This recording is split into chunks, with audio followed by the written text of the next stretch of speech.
El siguiente relato se llama La granja. Cuando yo era joven, nuestros padres nos dejaban desatendidos.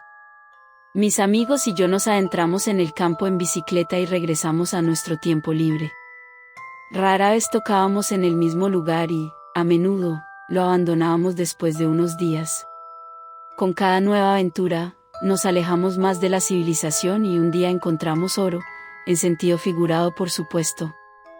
Nos topamos con un enorme campo que parecía extenderse infinitamente en todas direcciones. Parecía ser una tierra de cultivo abandonada, y la hierba y la maleza habían crecido más allá de nuestra cintura. Toda el área estaba completamente en silencio, como si hubiéramos roto la barrera del sonido y, hasta cierto punto, nuestras voces parecían varias octavas más altas de lo normal. Cada vez que íbamos allí, levantábamos nuestras bicicletas sobre una valla de madera podrida y luego pedaleábamos por el campo. Rápidamente se convirtió en uno de nuestros lugares favoritos. Nuestra última excursión fue la que más me marcó. Fue el día que descubrimos la masía o casa del campo. No tengo idea de cómo nunca lo habíamos notado antes. Simplemente estaba ahí, pero de alguna manera lo pasamos por alto. Nos acercamos a la casa para observarla de cerca y parecía más hermosa desde la distancia. La edad era clara en la pintura descascarada, las contraventanas podridas y las ventanas rotas.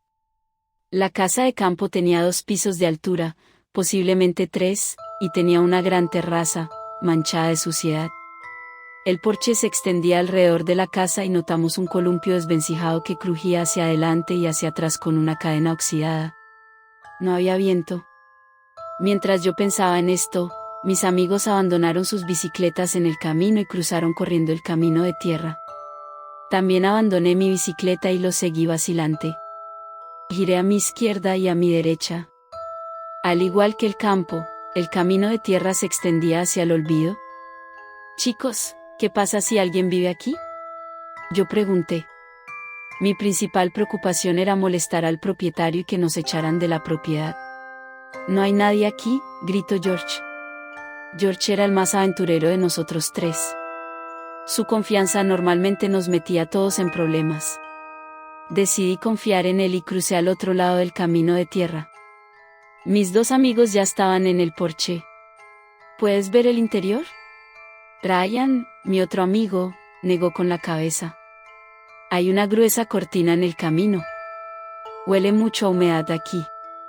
Tuve que estar de acuerdo con él. Olía viejo y decrépito. El porche, por encima de todo, parecía estar en el peor estado de deterioro, pero de alguna manera aguantó nuestro peso. Curiosamente dimos vueltas alrededor de la casa. Si alguien viviera allí nos habría oído porque la madera chirriaba terriblemente. Cada paso me hacía estremecer, pero cuando nadie nos confrontó, finalmente me relajé. Ninguno de nosotros lo expresó, pero todos queríamos irrumpir en la casa. Parecía demasiado pronto para eso, tendríamos que esperar una semana más o menos. Teníamos que estar absolutamente seguros de que la masía estaba vacía. El patio trasero no era nada espectacular. Estaba cubierto de maleza como el resto de la tierra. Había un cobertizo de ruido a varios metros de distancia junto con una camioneta oxidada. Dejamos de explorarlos y continuamos alrededor de la casa hasta llegar al frente una vez más. Nos apresuramos a recoger nuestras bicicletas, pero nos desviamos cuando George descubrió una abertura en la celosía que conducía debajo del porche. Naturalmente, estábamos más que emocionados. Me acerqué poco a poco a la mitad de la abertura y confirmé que podíamos pasar fácilmente. Fue entonces cuando noté la mirada en los ojos de George. Estaba a punto de hacer una apuesta. Apuesto a que puedo arrastrarme hasta allí más rápido que tú. Perdí nuestra apuesta anterior, así que necesitaba recuperarme. Lo nuestro eran las apuestas, y a menudo se trataba de carreras, ya fuera en bicicleta o a pie. Por eso, Brian siempre tenía un cronómetro a mano. Bien. No me molesté en crear ultimátums. Nada nos asustó. Yo iré primero, ofrecí. Quería conocer el terreno para que George no pudiera arreglar nada. Me agaché junto a la abertura y esperé a que Ryan recuperara el cronómetro de su bicicleta. La tierra estaba húmeda bajo mis manos y noté que crecían líquenes a lo largo de los cimientos de la casa. Intenté no pensar en arañas o serpientes. Habíamos hecho cosas peores que esta. Espera un segundo. Quiero que mis ojos se adapten, les dije a mis amigos. No quería arriesgarme a golpearme la cabeza contra nada. ¿Estás listo?, murmuró Ryan, levantando el cronómetro. Sí. Bueno. Quizás estaba un poco nervioso. Me obligué a pasar por la abertura y sentí que el enrejado arañaba mi ropa. Tiré de mis caderas hacia adentro y giré bruscamente a la derecha, arrastrándome hacia la primera curva. Una vez que llegué allí, el túnel se estrechó y me vi obligado a arrastrarme como en un ejército. Sentí que la suciedad me manchaba los brazos y empapaba mi ropa. Seguí adelante y clavé mis zapatos en el suelo, prácticamente arrastrándome. Tan pronto como llegué al segundo turno, sentí una corriente de aire, pero hice lo mejor que pude para ignorar el aire frío. Aún así, el aire aparentemente se volvió más frío, especialmente desde mi izquierda, hasta que sentí como si el hielo presionara mis costillas.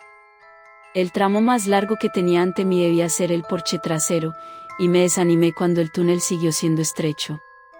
En todo caso, parecía más estrecho que antes.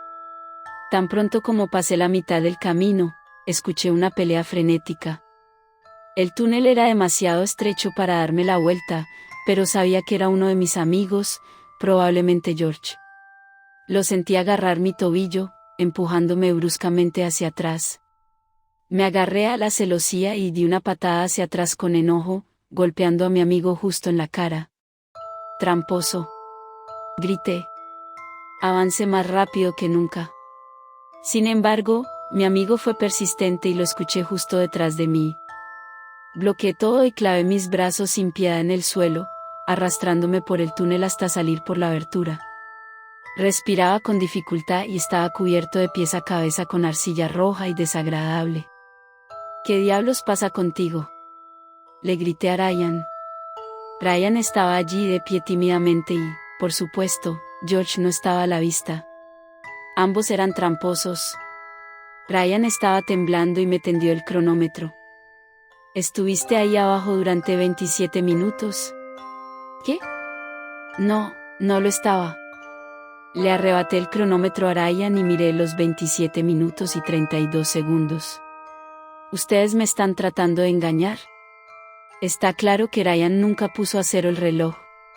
Dejé de gritar tan pronto como Ryan empezó a llorar. «Eso no es gracioso, Sam». Estábamos preocupados.